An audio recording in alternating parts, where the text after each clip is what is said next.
So nice to see everybody here again. And it's a nice afternoon for me, I think evening for some of us, and in the morning for another people around the world. And I want to say thank you to Alan and to Antonio that will share their experience with us. And this is a kind of a preparedness for the World Athletics Silver Panel. And this kind of talk, it's very, very, very important to understand some situations that usually we don't live because sometimes we work more in some place of the field of play and not in all of them. But doing this kind of videos, we can understand and we can see what some people work and lived during their life inside athletics. So I can say thank you to ADC from South America because of the Zoom that is giving us the possibility to have more people inside. And the word is with you, Alan, please. Thank you, Claudia. And I will say good afternoon from the United Kingdom. And my good friend and colleague Antonio is in Spain, but it's late afternoon for him. This evening, we hope to give you some insight into how a START team will work at international level so that you can develop a more rounded opinion and knowledge base of how the STARTs fit into the workings of a major event. I'm going quickly through the first set of slides. For those that wonder, that's what I look like. The photograph does me more justice than I deserve. Now to the work. We hope tonight that we will talk about the obligations of the START team. We'll talk about the membership of the team and how that works, and the different roles, some of which are separate, but interestingly, the best teams, the roles come together and the team works effectively and efficiently. I'll take you through an example of the technology, which for some people, certainly in certain countries, your experience of the START information systems will be probably quite limited because that equipment will not be readily available. But at major championships, certainly at regional championships now around the world, and at other major events such as Diamond League and gold label events that World Athletics promote, there is an expectation that the full range of technology will be there. We're going to talk a little bit about that cohesion within a START team and not spend too long on the rules, because we assume that if you are a good candidate for silver level referee, then your knowledge of the rules should be quite comprehensive.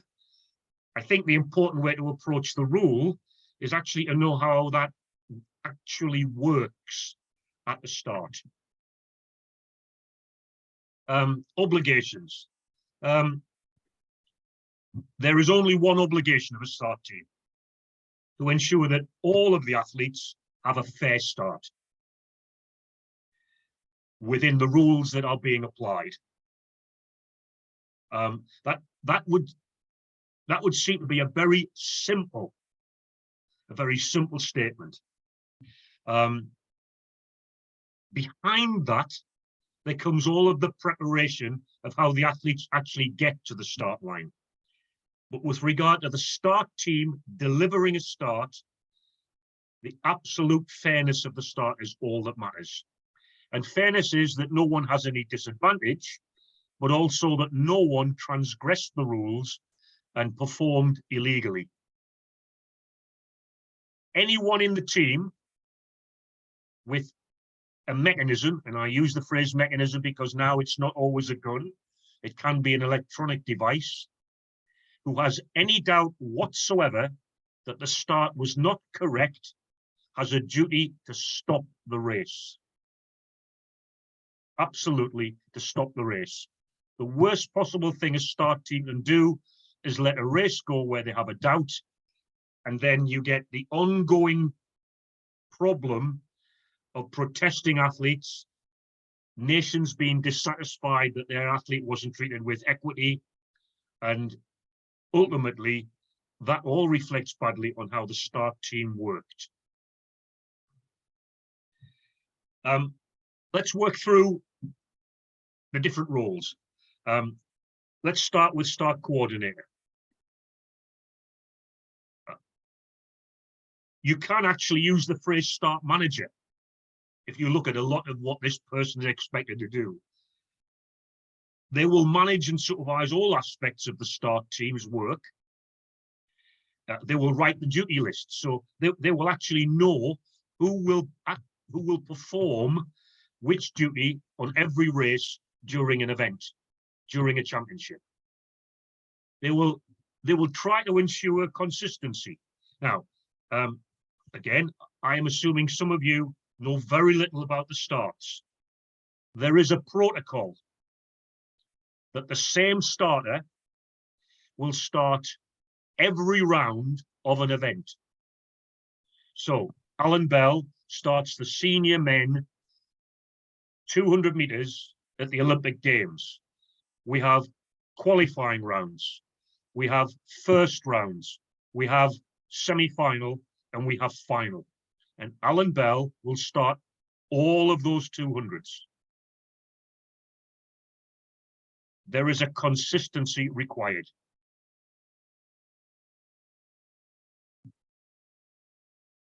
The only part of a duty sheet that the start coordinator is not responsible for is when an international starter is appointed to a major event. By regulation now, that would be at any global event or at any regional event under one of the continental areas, Europe, South America, Africa, Asia, Oceania, NACAC. In that case, the technical delegate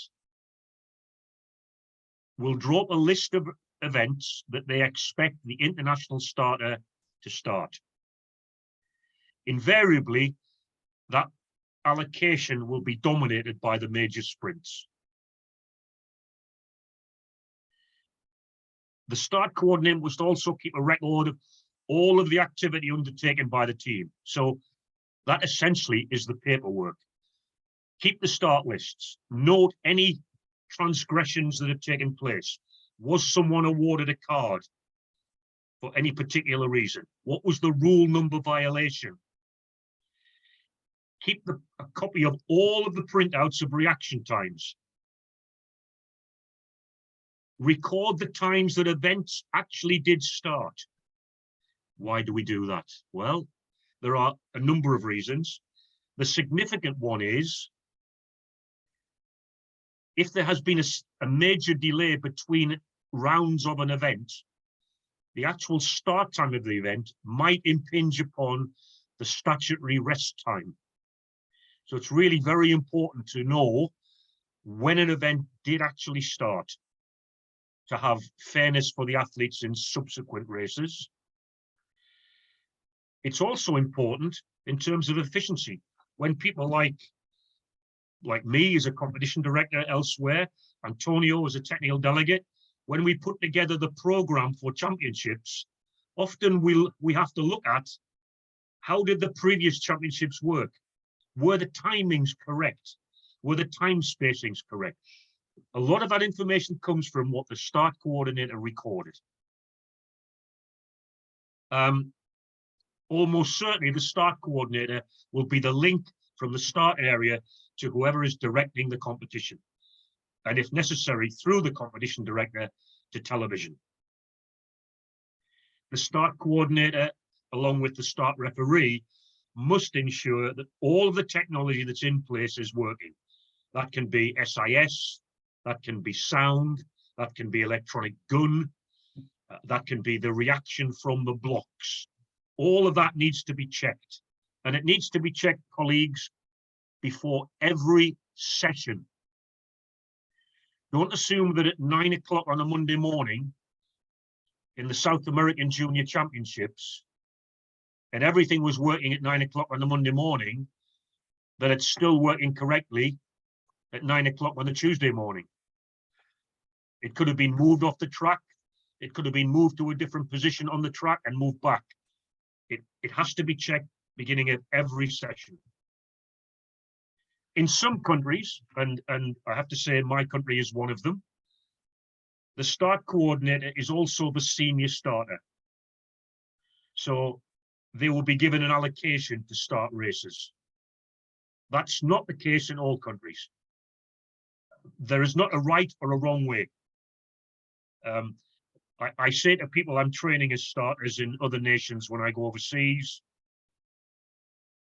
don't assume the way you do it in your country is the only way something can be done.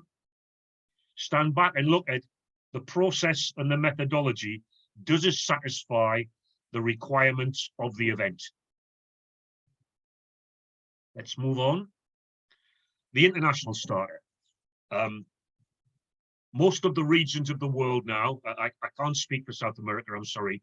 I have limited experience there, but certainly the other nations of the world, other regions of the world now have an appointed international starters panel from which they will appoint someone to act in that role at all of their championships. Those individuals are not there as the person to take charge of the start team. The best international starters integrate into the start team, influence the start team, certainly, influence good practice, influence the local officials so that when you leave and you go home, there's a legacy for that work. So for an international starter, one of the significant skills is the obvious ability to be a good starter, but also the interpersonal and human skills of being able to work with the people from the national team who will be appointed to work alongside you. I've already indicated the technical delegate will give the allocation of races the international starter will take charge of. In my experience, it's best that the international starter only intervenes when something is not going correctly. They must intervene if the technical delegate insists that they do so. And above all, he or she must be an example of good practice. They must set themselves up so that the local people, and remember this, the athletes, can have not only respect for the person in that role, but also significantly trust in the person in that role. The starter, the most important person at the start. They judge whether the race was fair or not. They use all of the evidence to say whether the start was fair or not. The evidence will be what they saw. The evidence will be the opinions of members of their team. The evidence will be all of the technological evidence that comes from the SIS. And to do that, they must take up a position where they are in full visual control of all of the athletes. Antonio will talk about start refereeing. One of the most important things with a start referee is actually getting into a similar position to the starter, so that if there is to be a discussion between the two people, they have, broadly speaking, seen the same thing from the same position and are then able to discuss the outcome. Recallers, other members of the start team with a recall device in their hand,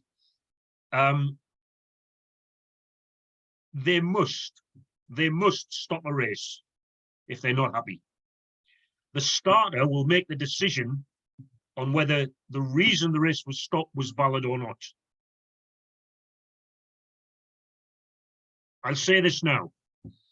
The best weapon, and I use that phrase in inverted commas, that a starter has is a green card. You can stop a race if you're not sure. You can then make your mind up that, okay, something wasn't right, but it wasn't illegal, and the athletes can go again. And a green card is so valuable in that situation.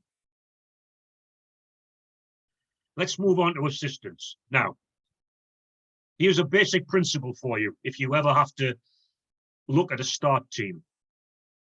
The assistants ensure the right people are in the right place at the right time, correctly attired. Now, think about that. Have I got the 8 100-meter runners? Are they the 8 people on the start list? Do they have the numbers on their vest that are on the start list? Have they got the right names? Have they got their hip numbers for photo finish? Do they know their race allocation? Do they know which lane they're in? Have they got their national colours?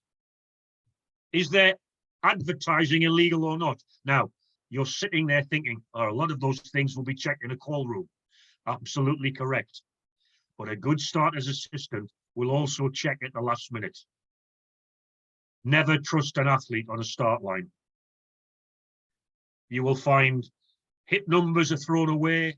You will find advertising tape that might have been put on in the call room is taken off to be exposed again to television. A really good starter's assistant team will check all of those things. They will also be the people who issue whatever statement of intent that the starter arrives at.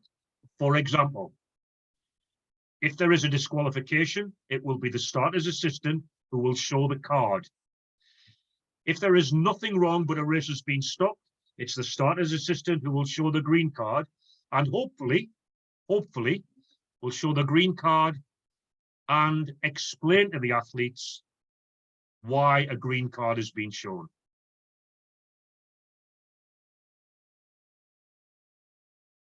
Starters assistants also use initiative with the equipment around the start.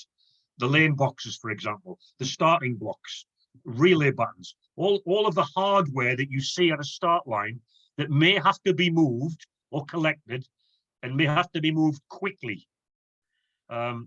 Major meetings, there'll be a tech team doing that. But that's not to say where you need to, that the officials don't get in there and do that.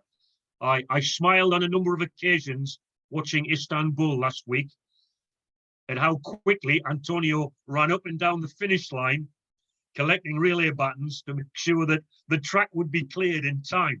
And, you know, that's using initiative. It's the sort of thing that has to be done. And now we'll ask one of our most experienced start referees to talk about his role. Antonio. Hi, Alan. Well, I have also some slides later to speak a bit more about the star referee, but the star referee, as Alan said, is also part of the people who is working in the start, but is not part of the start team in real words, but he has to be finally he has to be part of it. He's not using any gun or any record system or whatever, but he has to work with the team. And he has to ensure that the technology is working correctly in all sessions. And he will only intervene when there is something that he is not happy with the decision or what the start team has done. In other cases, from my point of view, the start referee has to be, as Alan said, very close, are in the same position or the most similar same position than the starter. and they have to be so close so that they can talk and discuss in anything when a start is recalled or aborted.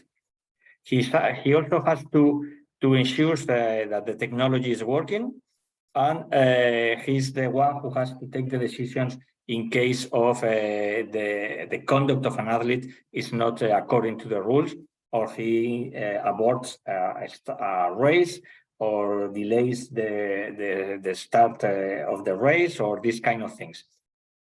And also, it's written in the slide, only in exceptional circumstances to allow that an athlete can run under protest, because only a small number of circumstances can allow to decide something like this, because otherwise you enter in a very dangerous situations where all the athletes will ask to run under protest because you are allowing to do that, and then I think that it's not very good for competition and even for the rest of the competitors.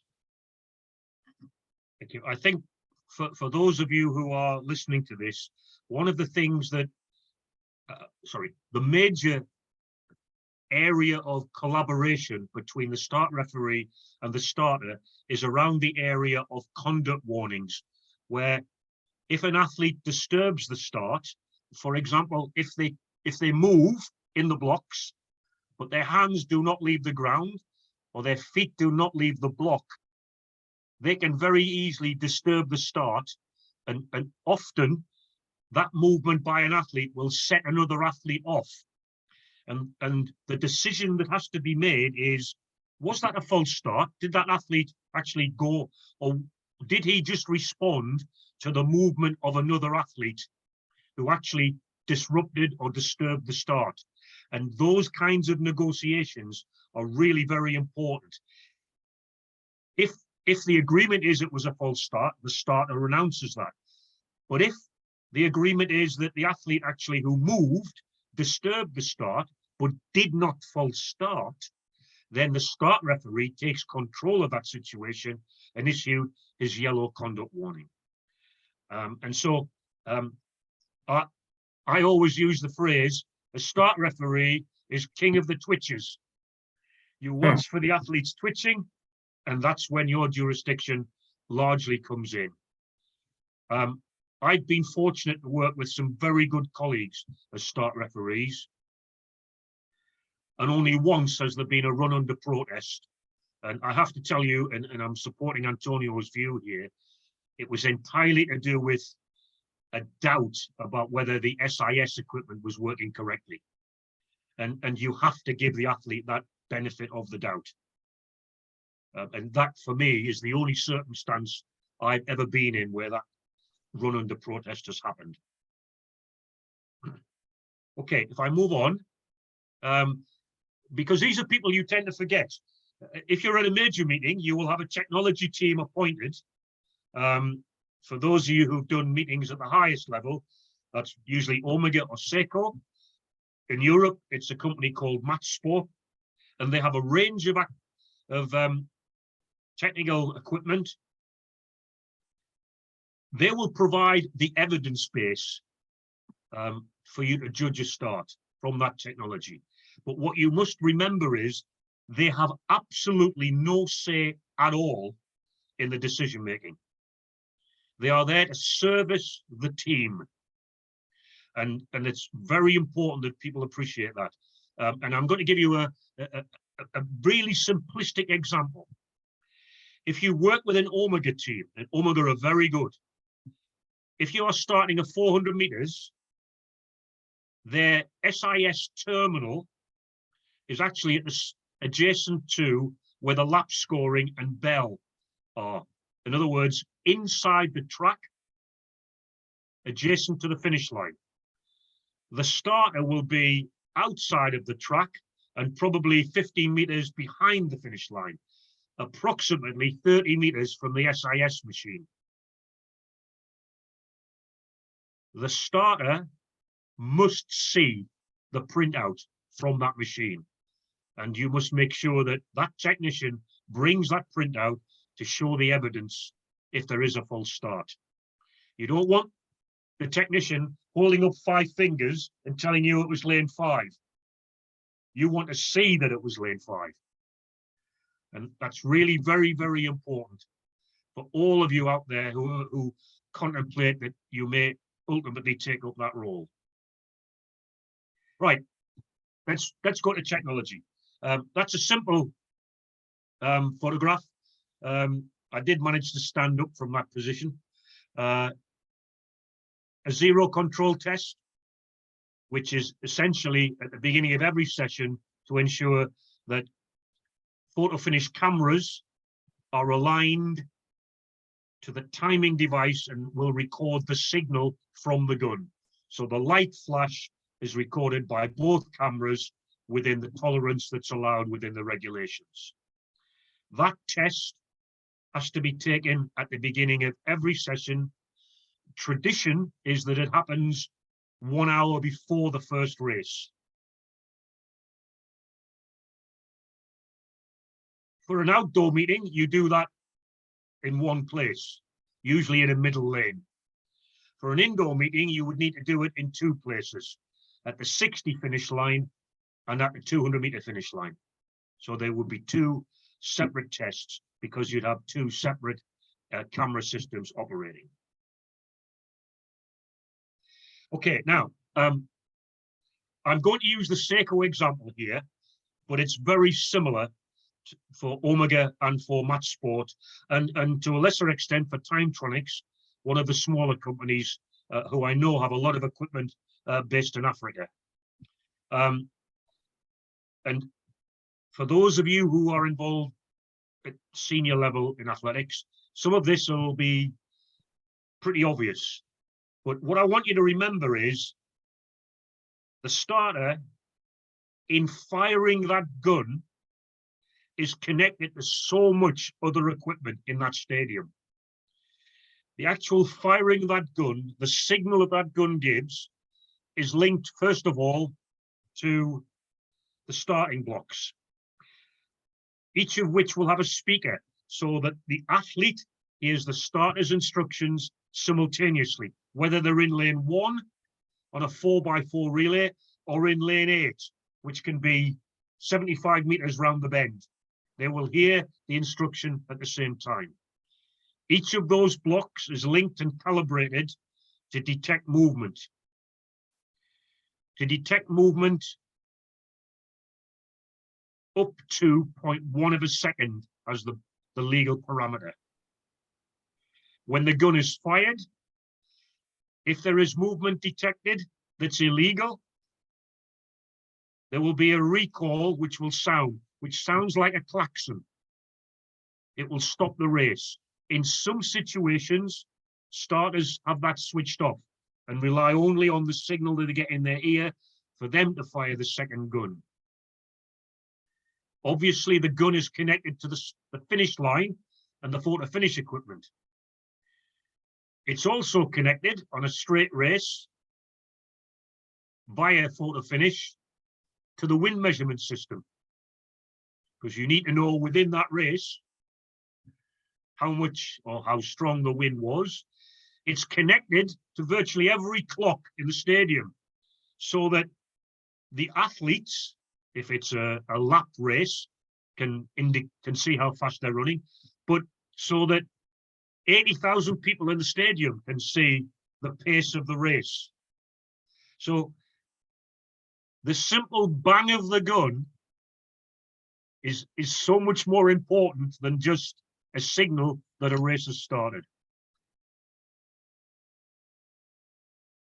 Now, this is a diagrammatic printout from a Seiko machine. If you look on the left-hand column, it gives you the order. So the first lane, in terms of quickest, was lane 7 in the second column. So that lane 7, with an X beside it, commenced in 0.094 of a second.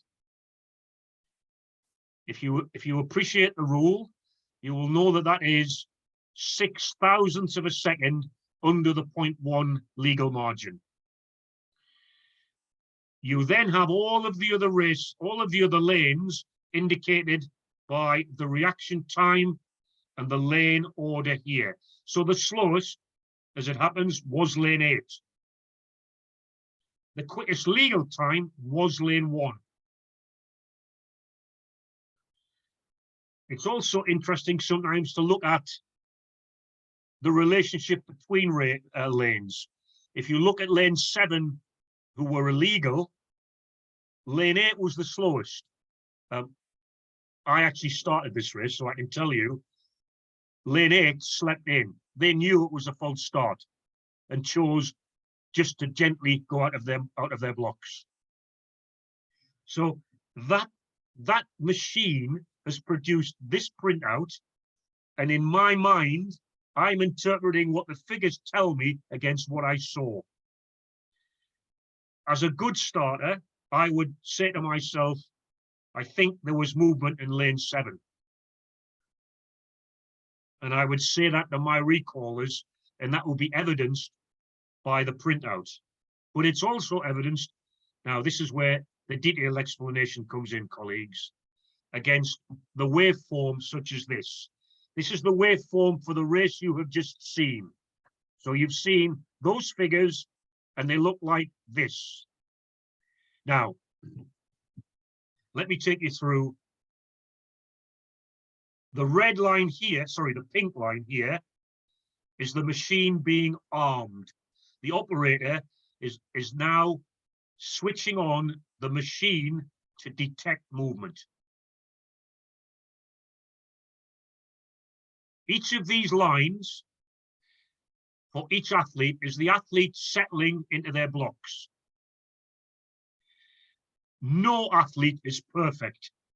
That one is probably wrong way. That one is probably as perfect as I've ever seen to somebody, what we call flatlining. They must have been very steady in the set position. Athletes such as this one and this one probably have what you would call a tremble.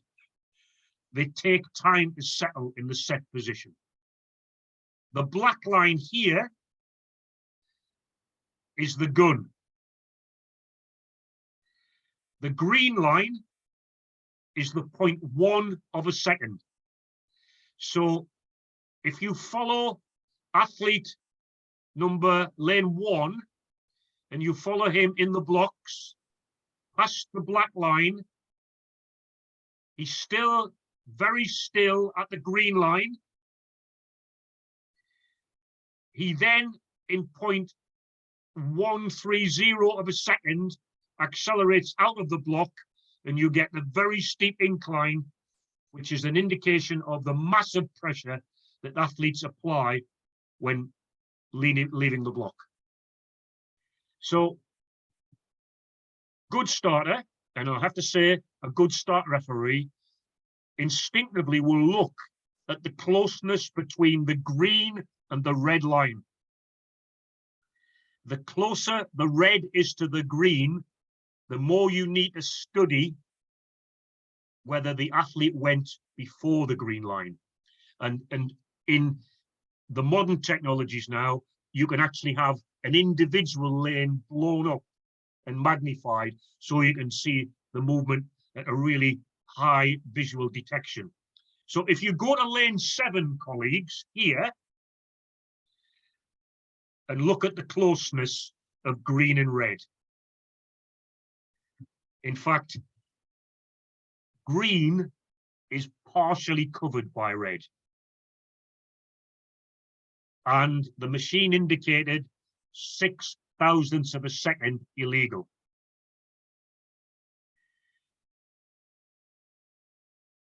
And if you look very carefully at that, it's clear that the athlete did not move and then try to settle again. The incline is a continuous incline. So they left the block and they continue to go. That was a false start. If it had been a twitch, there might have been a situation where the athlete, where the line had gone slightly up and then flatlined again. And that would indicate a movement, but not a leaving of the block. So what I'm saying to you is, this kind of technology, this kind of evidence usually should transmit into what you see as a starting official.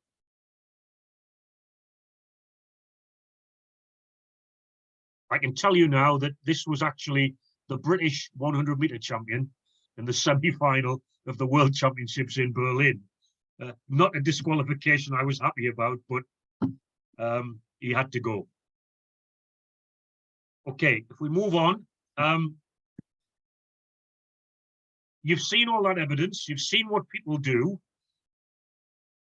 Refer to all that evidence before you make any announcement.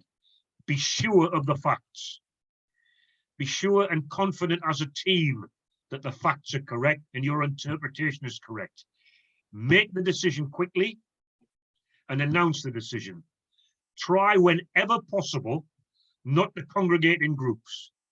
The worst possible impression you can give is 5 people around a computer terminal. Whether you are at that terminal and you are doing the job correctly, the TV commentator's immediate impression is, these guys don't know what they're doing. Announce the decision, give direction on warning, so that's whichever card, and make sure that the athletes respond to the warning quickly. And equally importantly, once the false start or otherwise has been managed, go again quickly with the second start. Get back into routine. The rules, I'm not going to even, there's the list of rules. You can all see that later, and essentially what they cover. Really, I think the most important thing for you to learn as a budding silver referee is the difference between a technical and a conduct offence, and how the different officials actually have to judge that and apply that.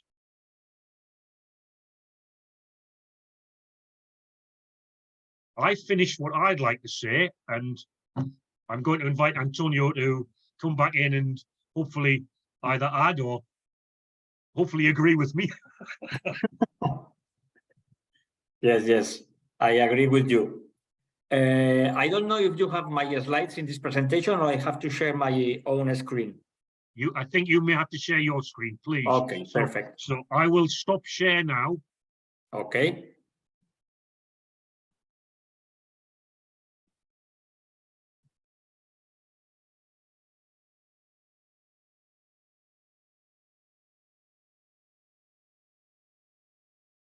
Hey, Serralda.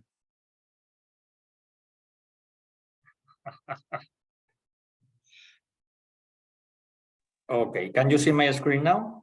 Yeah. Okay, good.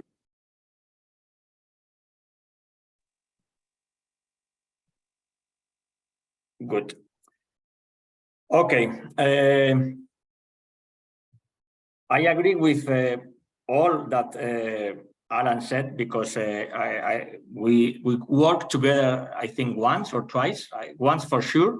Yeah. And anyway, all the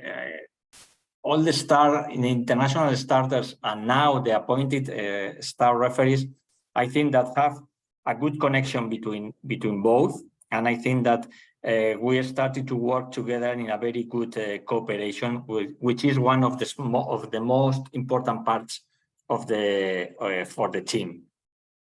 The star referee is the slide I'm going to talk about it, is the one who is appointed to oversee the starts and to exercise the powers of the referee. In fact, he's a referee, so he has all the powers that the rules give to the referee. And he's not.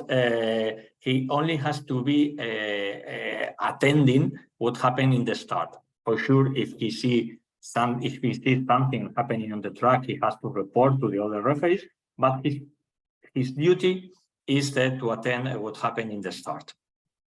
One of the important things and the most important difference, as Alan has just said, is to distinguish between the technical and the disciplinary actions.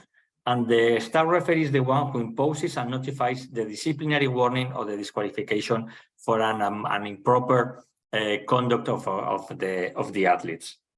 And he also has to communicate with the athletes when it is necessary to explain what happened in a start or what happened about his or her decision for a warning or for a disqualification. The duties of the staff referee are work to alongside in support with all other members of the starting team. As I said, he's not a real part of the starting team. He's not one of the starters. He's not one of the recorders. He's not one of the assistants, but he's going to take part to be part of the team because he has to work together. And as Alan said, he has to be the most close he can with the starter. He also has not to interfere or comment on the start, except when something is needed. I usually work one step behind the start team and only intervene when something wrong or the referee has to show something because it is a disciplinary decision. But I think that, or at least the way I think it's the best way to work is to be one step behind the start team and let the start team work because they know what they have to do. And you only have to intervene when you are not happy with something that happened or you have to intervene because a disciplinary action.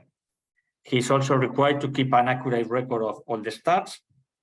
He has to cooperate with the photo finish judge of the zero control test, and also has to monitor the operation of the SIS and get a copy of the start list at the beginning of each session. I think that after Alan's presentation, it's clear what it is. The international starting duties and the star referee duties are completely different. And as I said at the beginning, the star referee only has to intervene in the starts when there is something that it's not correct or there is a disciplinary action. And the star referee, according to Rule 18.3, has the jurisdiction to decide on any facts related to the starts in case they don't agree with the start team, except if the information from the SIS is correct. I think that one of the most important things are these two last, the teamwork and team spirit. I think this is, for me, it's very, very important. And also knowledge of the waveforms and the reaction times, and to interpret the different graphics and information that the CIS provides to the team. Because as Alan said, you have to match what you saw when with the information that you get from the SIS. For me, it's also important to have a meeting with the team at the beginning of the competition, because this enables the star referee to discuss with the international starter to see if it is necessary some kind of training with the star team, because especially when you travel or a different country, you have to standardize the different protocols that the local team is usually working with them, and to adapt the international protocols with the national protocols. And Alan knows that this is one of the parts that is done at the very beginning of the competition, and even before competition, because it is important that the whole team knows the way they are going to work. And some tips and good practices for the star referee are, well, introduction of each member of the team so that you can get used to work with them.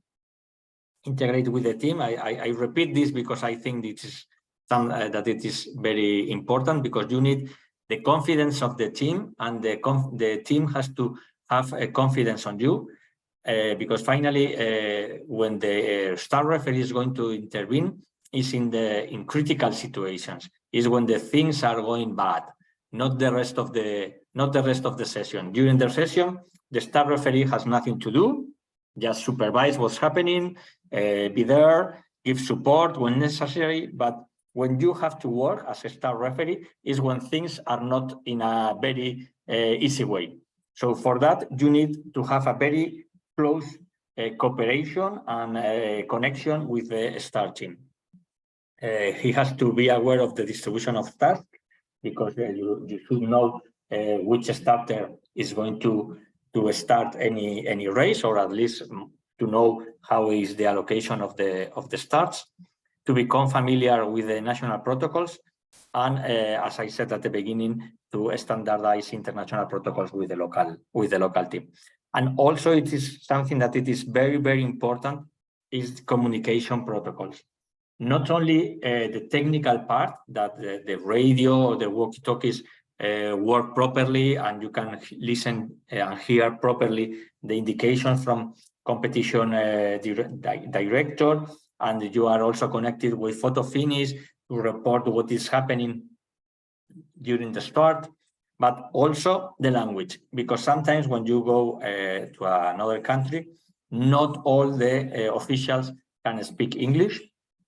And this is one of the most critical situations. For instance, in Istanbul, 10 days ago,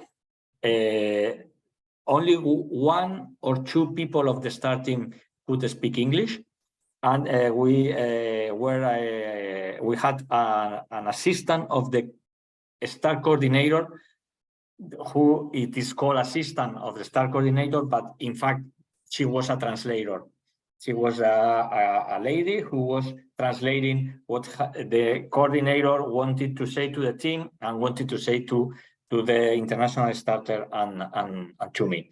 So for me, communication is also very, very important, not only the language, but also the radio channels, the walkie-talkies, all these kind of things that you need to use to have a very good communication. And for last, I think that some personal skills of the star referee, that, as I said at the beginning, he's only going to act when the situations are not in an easy way. So for me, I think that these kind of things are good for the star referee to have a strength of character to take decisions. And when I say this, what I mean is that he has to take a decision very fast, and he has to know that the decision he's taking can have consequences for the rest of the competition, because according to what you decide, you should be consistent the rest of the competition, because it's not good for the athletes or even for the whole competition that the star referee has very different decisions with similar situations. So you have to think what you are deciding, because that also has to be consistent during the rest of competition. And you also have to decide in a very fast way, because as Alan said, everybody is waiting to know what happened, and the race have to be start again after it is stopped. You also need control and diplomacy, because finally you have to talk to the athletes, and you have to control yourself. And for sure, you have to talk with the athletes in a very proper way, because they are nervous, they are competing, and they are not in these situations. They are not with the mind opening to this kind of decisions. So you have to think about themselves also, and you have to be calm. Because in that moment you are under pressure, and you have the TV cameras around you, you have a microphone, listen that it is recording what you say, you have the start team giving you some advices about what they think, you have also the athlete can be protesting, sorry. So this is something that you are in a situation that it is under pressure, and you have to calm and take a decision. Again, teamwork and flexibility. For me, this is very important. Empathy and communication, empathy with athletes and with the rest of the people who are working with you, and also ability to work with technology. And this is also a very important part. There is not only the, we can say, the soft skills, the one who has to be with your character and with you, the way you talk with athletes or you work with the team, but also it's very important that you have to work with technology. You have to be used to understand what the CIS information provides to you, and it is very important that you are used to work with technology. Every day, technology is more in athletics, and we have to work with it. At the beginning, at the very beginning, it was, and Alan for sure knows, the CIS didn't have as much information as they provide now. Probably at the very beginning, there were no CIS, and you only have the reaction times. Now you have the waveforms. Now you have also a camera recording the start. You have the video referee who can give you another vision of the one that you and the starter have. So the work with technology nowadays is very important. And this is all from my side. So we are open for any questions that you can share with us.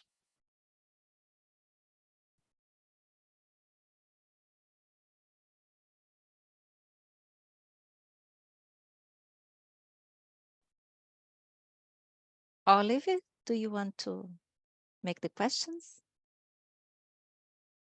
Oliver is here.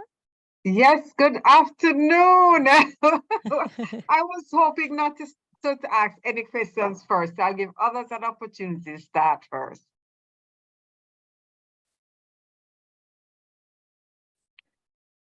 So Oliver asked in the chat if it's possible to provide the presentation in PowerPoint, in PDF maybe.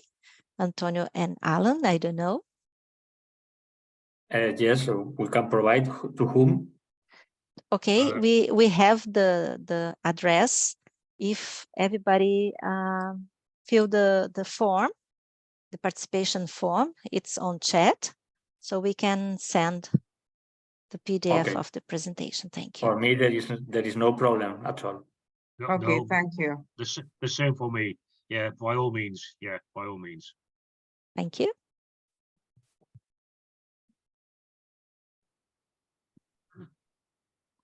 It's open to questions. Hello. Hector? I have a question about a situation. I don't remember the championship, but one athlete did a reaction, had a reaction time under 0.1, and he passed to the maybe it was in the last Olympic Games with the 0.096, and he passed to the next round. Which rule was applied, or why that is possible? What I suppose, I don't remember if it was in Tokyo or it was in Oregon, I don't remember, but what probably, and Alan can correct me, what probably could happen is that the star referee or the starter considered that the CIS was not giving an appropriate or an accurate information according what happened in the start, and for that reason he was allowed to advance to the next round. I suppose it could be something like that. Yeah. Well, for me, that is the only circumstance that would be allowed, and certainly, if someone had recorded a reaction time beneath the threshold, in other words, an illegal reaction time, it would take the intervention of the referee or later the jury to actually reinstate the athlete but not to reinstate them, probably to penalise an athlete who had started legally and would not be eliminated to accommodate the other. So what I'm saying is, I can't remember the incident. I'm assuming this athlete would be the 9th person in the next round. Yes, I think that it could be something like that. Yeah, could be possible, but the SIS shows an illegal reaction time, so we don't have to base in the SIS. We as referee can say that that's working bad and it's okay. That's my doubt. Yeah, well, I think one of the misapprehensions that a lot of people that are not specialist start officials, one of the things that you need to understand is that the rule now insists that you take notice of the evidence, but the evidence is not necessarily all that you apply. You have the right to be, Antonio used the word brilliantly in his small presentation, flexible. And that flexibility is applied invariably where there is a doubt about the operation of the SIS. So if you go back 6 or 7 years ago, the rule was inflexible. If the SIS said false start, you had no choice. Even though as the starter, you might have seen something that you weren't comfortable with. And this is a personal opinion. I am not speaking here with the authority of World Athletics, but I think the change of rule to insist on you looking at all the evidence to arrive at a decision was a very sensible decision, because what it did was it invested in the judgment of top quality officials. And I think for me, that's very important. Another question we have on the chat. Can you explain the situation that happened in 60 meters indoor with Switzerland athlete? I wasn't there. Yes, I was there. Yes, I think I can explain. What happened is that in the round, it was we were in the rounds, in the preliminary rounds, and in his hit there is a false start, and the reaction times shows a false start, and also the waves looks like a false start. I talked with the international starter who recalled the race. I was the star referee. I also talked with the video referee just to see if he could give me any other point of view different from what we saw. And he told me that it was a continuous movement of the athlete. So according to the reaction times, according to the waveforms, and according to what the video referee told me, we decided to disqualify the athlete for a false start. He protested. He asked to run under protest. He was not allowed. And after that, the team protested, and we saw the video, because I didn't saw the video because I was on the track. I saw the video with the star referee, with the video referee, and also the international starter. And we reconsidered the decision because according to the video, it was not a continuous movement, and it should be considered as a yellow card because it was movement of the athletes, but not movement to have a disqualification for a false start. We ordered a rerun after the morning session, and he was ready for the rerun. He was running alone in his former lane. And with the international starter starts the race again, and also recalls the race. We check the reaction times, we check the waveforms, and then what we see is that it is very, very similar what happened in the previous situation, but not completely the same. It was a movement that it was stopped before the gun. So we decided to show a green card to give another chance to the athlete. And after that, we have for the second shot of the rerun, and it was also, the race was also recalled, and the athlete was quite nervous because when I showed him the green card, that it wasn't shown by me, because as Alan said, it should be shown by the assistants. But I wanted to talk with the athlete because he was quite nervous, and I told him that he was very nervous, so he should calm, because that could affect to his reaction. And that's what's happened. He was so nervous that in the last race, he was trembling from shoulders to the toes. So finally, he also had a false start, because that was, again, a movement before of it was not a false start, it was again a movement before the start. So finally, what we showed him a yellow card and a red card, because he was allowed to have the rerun, because what we consider in the first round is that he was with a yellow card. So because of the yellow card of the first race and the yellow card of the second rerun, he was finally disqualified for movement and not for a false start. That's what happened with the Swiss guy. Thank you, Antonio. And John asked, do you think that athletes are getting faster with their reaction times?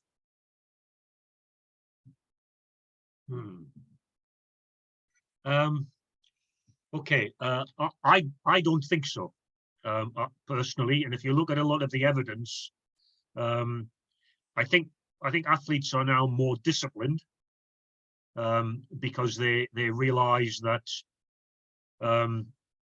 any transgression could be a disqualification. I think if they have improved at all, it's actually in their reaction to the gun. In other words, they're not quicker before the gun; they're actually quicker after the gun. They train to that stimulation, and you will always get, no matter where the margin is, if the margin is 0.8 or 0.1, or if it's 3 seconds, you will always get athletes that are just under it. That's such as human performance, and that's the dilemma. I personally don't think they are getting any quicker. I think they're probably now better trained to reacting, which is different. Yeah, I agree also with what Alan said. Thank you. One more questions on chat, and after I will give the voice to Oliver, okay? Will we review the 0.1 threshold in light of some athletes reacting at 0.099, and we can see with the naked eye, even after viewing the video, that the athlete started before the report of the gun? Questions from Cosmo. And I think what you're asking is, an athlete went at 0.99. Does the starter see that? Is that what you're asking? Cosmo, you can Yes, open. yes. Thank you very much. So what I wanted to ask, so where we have athletes, because I noticed from the presentation, we say we'd review the different avenues in technology available to us. So the graphs, the reaction time, the videos. So where we have, and I remember in the last World Championship, we had an athlete with a reaction time of 0.099. I think it was in the high hurdles, the 110-meter hurdles. But upon, the videos that was being shown, at least to the viewers, it never appeared immediately. I know the start team would have more information, but it didn't appear that the athlete reacted or the athlete went before the report of the gun. So my question is in line with, is it a case where it is humanly possible to react at 0.099, and would we be reviewing that, or would we, I would say, hold a hard line at 0.1, even if we look back at, say, a video? and we are not seeing where athlete is going before the report had gone. Okay, well, first of all, I wasn't in Oregon. Like everybody else, I saw that incident on television. I'm not going to say whether the decision was right or wrong. What it is a very good example of a referee and an international starter, because it was an international starter firing the gun there, deciding that the machine was working absolutely correctly. And they chose to disqualify that athlete. Other start referees and international starters might not have been as confident in saying that the margin of 1,000th was right or wrong. And I think, you know, what you have to realize is that's the major decisions that you now have to make. And colleagues, a number of you are hoping to achieve silver referee status, at which you may well be in a position as a start referee to have to analyze such situations and make those decisions. They're not easy. They're not easy decisions. And what you have to be is objective. You have to consider, did I see it? With 1,000th of a second, definitely not. Am I absolutely confident that the machinery is working correctly? If I am, you have no choice. If you have a doubt about the machine, and remember, this was probably on the 4th or 5th day, so that equipment had been in place for many sprint races and it performed faultlessly. So these are all the things that have to be taken into account. But there's not a starter on the planet would see a movement that's 1,000th of a second before the gun. And No I also would like to add that here we are talking about the rules, but yeah. I think that any start of the world is the same than other start. You can have the same reaction time, but the start of that athlete is completely different than any other start. So you have to judge and you have to decide about that start, not about what happened in any other competition or what you heard in a webinar or it is written on the rule. So we are giving you some tools or information or what the rule says, but then you have to apply this to the real situation. Yep, agreed. Olive, do you want to open the microphone? Okay, I had a similar question to what Cosma asked from Jamaica. With that 0.99 second, and you say you have to use the technology, the reaction time, the wave, the assist, and the video referee. In a case like this, would the video referee take any precedent over the start referee or the starter? In my experience, the video referee here is giving you support. It's not deciding over the start referee or over the starter. You are the video referee works in a proactive way for the track events, but is working in a yes, a support for the starter and the start referee. Okay. Second question. What are the exceptional, it was said in the thing, what are the exceptional cases where the athlete can now run under protest? I think Mr. Bell gave an example. What are the exceptional cases that an athlete can run under protest? And then the third question is, can you give us some examples of what questions we could ask, could be asked for the starter in the exam? Examples of questions. Well, right. If I may answer the second question first, Olive. I've just written the exam, and the first set of candidates sat it in Melbourne 2 weeks ago. So I'm afraid if anything I say would be giving you a certain advantage over the other people in other parts of the world.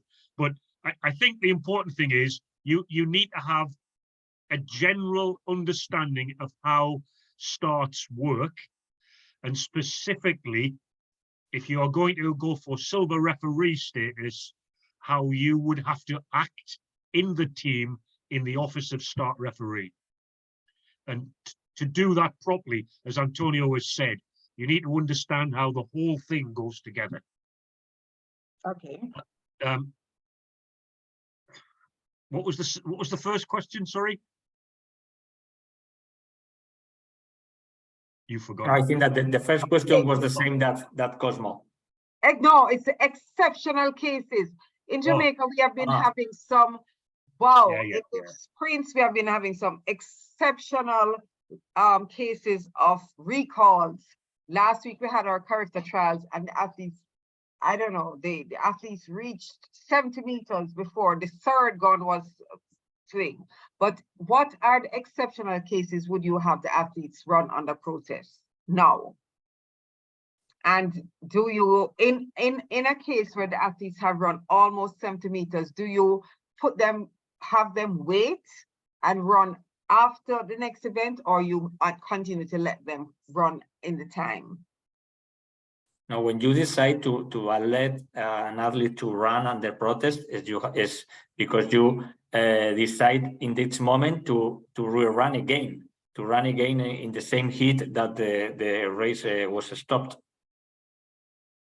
Yes, I know that, but what are the exceptional cases now that you let people, because you in the notes, it said an athlete can run under protest in exceptional cases. The exceptional cases are, as we said before, are not a correct word for the SIS or any things like that. This is the only exceptional cases, or as it is written in the guidelines, that there is some doubt about the malfunction of the system, but not in any other situations. No, agreed.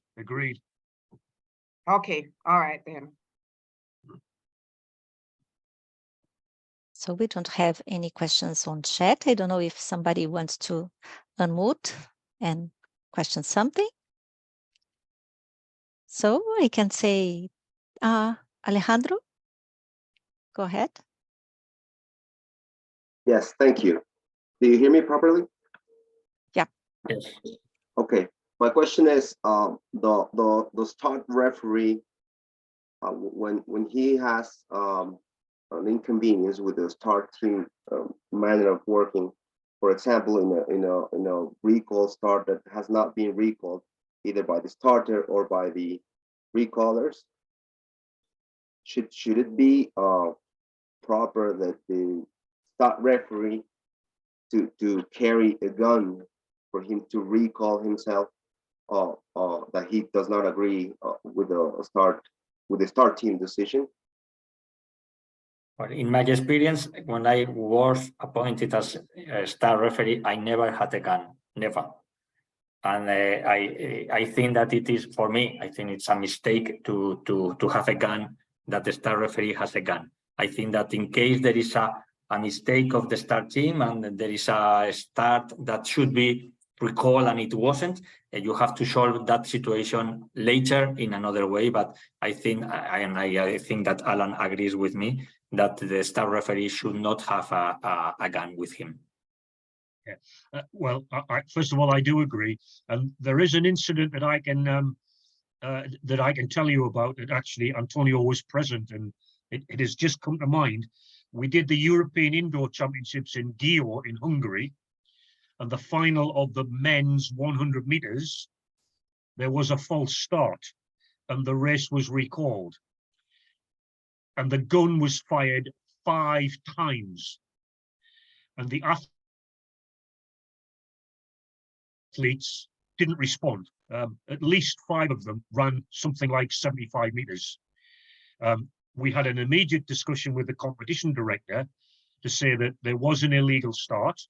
The race should be run again, and we took a decision that race would be run, and I think we gave them 30 minutes in the call room because some of them had run a significant distance. So that's an exceptional circumstance, and that was the start referee actually saying, you know, that race had gone wrong. It wasn't the official's fault. The gun was actually fired 4 or 5 times. The athletes didn't respond to the recall gun. And so, you know, there's almost a freak incident, but those things do happen. And that's where us, have to know as good officials how to respond and apply a good words, common sense. Really important. Thank you very much. Clarice?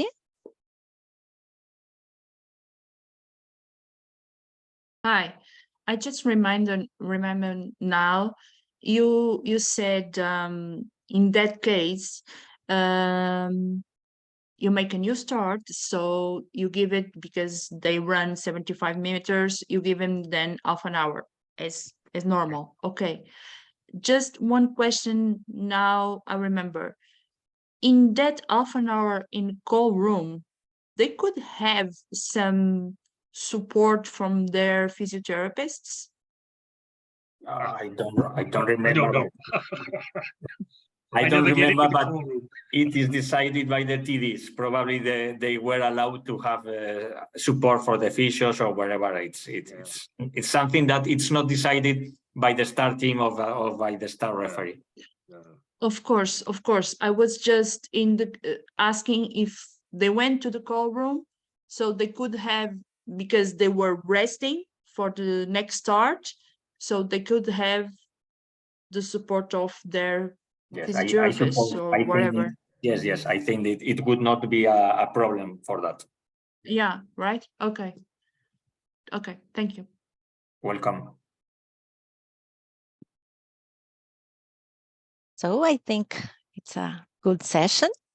Thank you, Antonio, and thank you, Alan, for sharing your experience. And this video will be recorded and will be available in ISCA channel in YouTube and the ABRAAT channel in YouTube too. Okay, so thank you again and see you in the next session. Bye, everybody. Bye-bye. Bye-bye. Thank you so much. Bye. Bye. Thank you, Goodbye. Ivan. Bye. Good afternoon. Bye. Good